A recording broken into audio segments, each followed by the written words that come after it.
Well, good morning, friends. Welcome back to the Morning Report.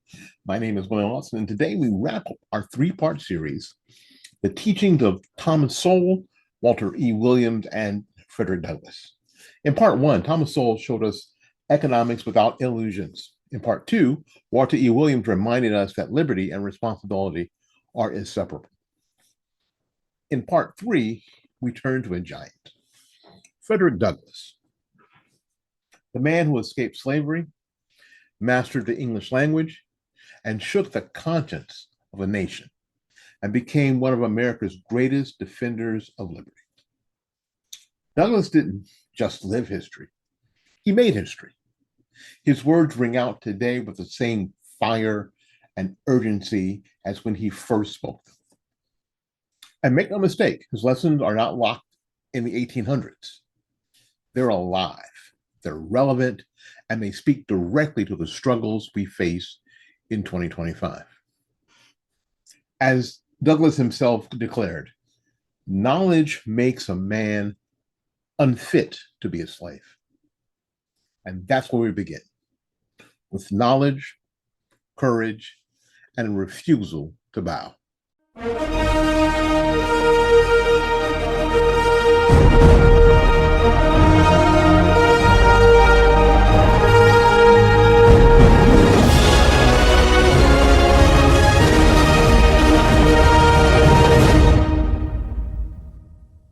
Frederick Douglass was born in 1818 in Maryland into slavery. He never knew his dad. He saw his mom rarely because she lived on a different plantation and had walked miles at night just to see him. She did that before she passed away, when Douglass was still a boy. He grew up under the whip, chains, and the cruel system of American slavery. But from the start, Douglass had a spark. He had a hunger for freedom. And when his master's wife, Sophia Auld, taught him the alphabet, everything changed. Literacy opened a door. And when her husband caught on and forbade further teaching, saying that literacy would spoil a slave, Douglass understood something profound. Douglass understood that knowledge was power. And that lesson shaped his life. He secretly taught himself to read and write. He studied speeches, newspapers, and the Bible. He devoured whatever he could get his hands on. He later wrote this: "Once you learn to read, you will be free forever." Freedom began in his mind before it became a reality in his life. And that's a lesson that we cannot forget. Before you can free a people, you must first free their minds. At the age of 20, in 1838, Douglass made his escape. Dressed as a sailor, carrying borrowed papers, he boarded a train north. It was risky. If he got caught, he would be beaten and maybe even killed. But he made it to New York and then to Massachusetts. When he was there, he became not just a free man, but a voice for freedom. He began speaking at abolitionist meetings.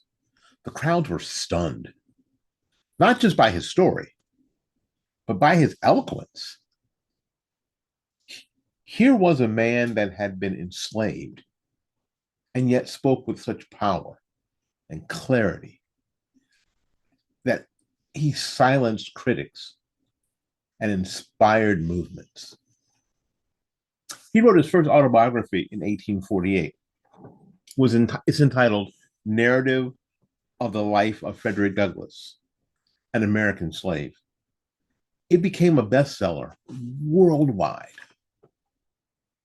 but it also made him a target. So he fled temporarily to Britain and then Ireland. where supporters raised money to buy his legal freedom. From then on, Douglass dedicated his life to the cause of liberty.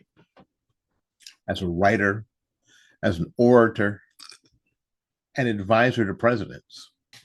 For Douglass, education wasn't just personal, it was political. It was the path out of bondage. Douglass said this: "It is easier to build strong children than to repair broken men." Think about that. If you teach a child truth, if you teach a child discipline, if you teach a child virtue early, you will raise a free person. If you let them wallow in ignorance, if you let them wallow in excuses, if you let them wallow in dependency, you will raise someone who will forever look to others for answers. That's why Douglass championed schools, literacy, and self-improvement. He knew ignorance was the tool of tyrants, and knowledge was the weapon of the free. In today's world, this is a stinging rebuke because we spend billions on public education. Yet children are graduating basically unable to read or do math. Whole school districts are collapsing. And not because of lack of funding. We've had that conversation here on the Morning Report, but because of the lack of discipline, because of the lack of responsibility, and because of the lack of accountability. Douglass would call it what it is: a betrayal of children and a form of modern bondage.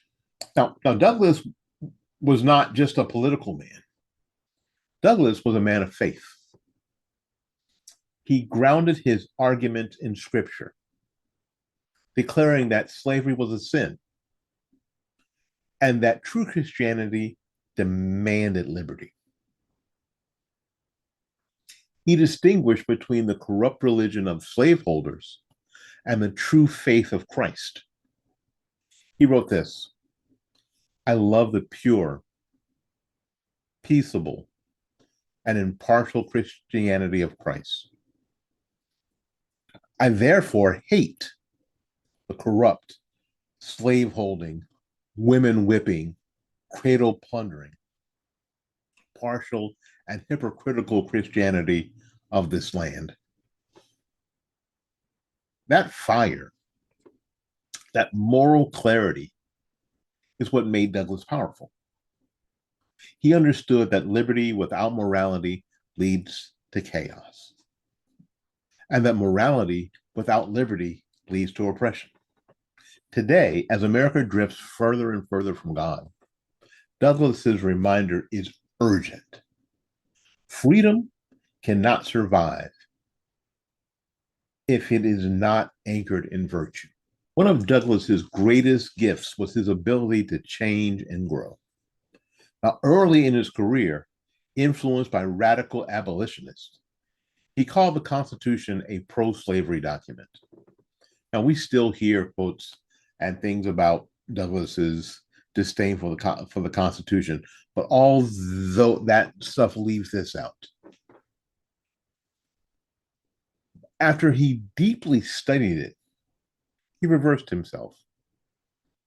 He came to see the Constitution as what he's called a glorious liberty document. Because here's what he said. He said this: "Interpreted as it should be interpreted, the Constitution is a glorious liberty document. Read its preamble. Consider its purposes.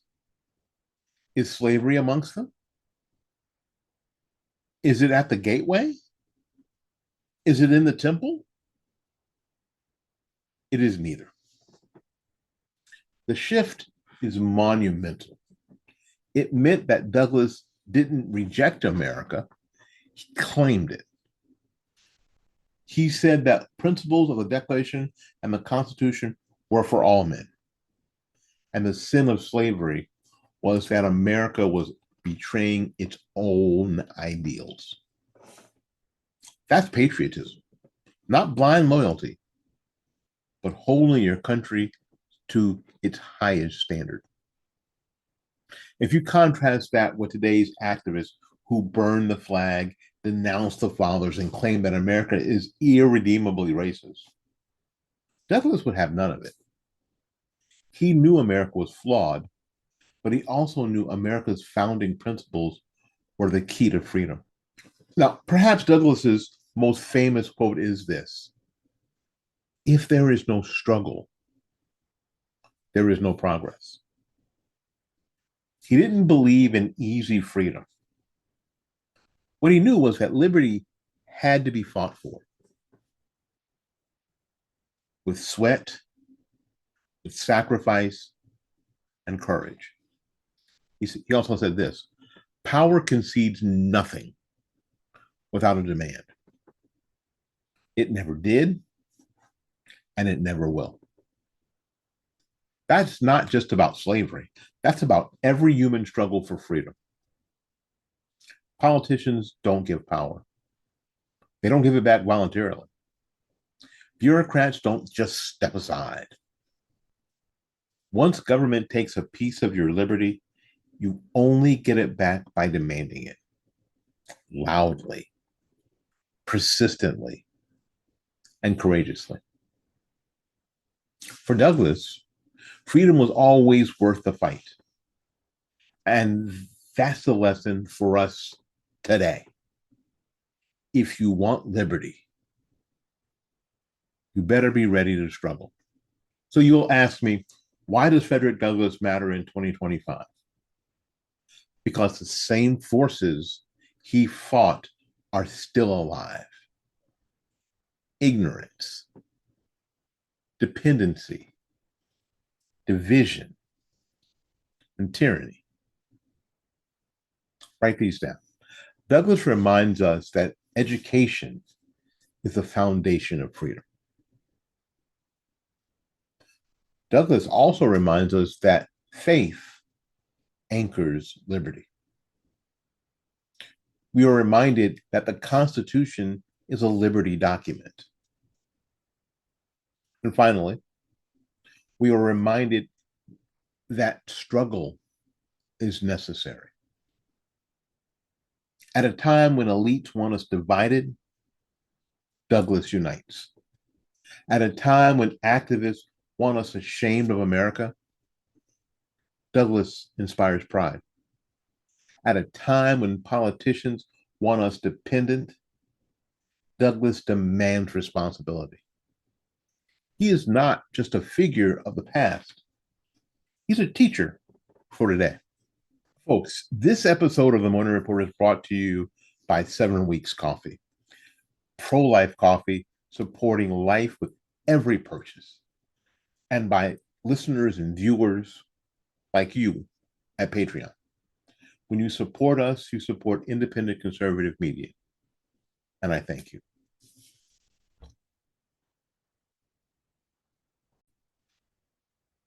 All right, Frederick Douglass began as a slave. Denied education, beaten, and chained. He ended as one of the greatest orators and statesmen in American history, maybe in world history. His life is proof that liberty, once seized, can never be contained. His words are proof that truth, once spoken, can never be silenced. Douglass teaches us this: freedom isn't a gift. It isn't handed down by politicians. It is seized, defended, and lived. So let us take his words to heart. Let us fight ignorance with knowledge. Let us fight dependency with responsibility. Let us fight despair with faith. And let us never forget that liberty is both our inheritance and our duty. This concludes our series on Soule, Williams, and Douglass. 3 men, 3 voices, 1 message. Truth, liberty, responsibility. Until next time, my name is Willie Lawson. And until we see you again, go out there and learn to love somebody. And for goodness sakes, y'all take care of yourself. We'll see you when we see you. Bye-bye now.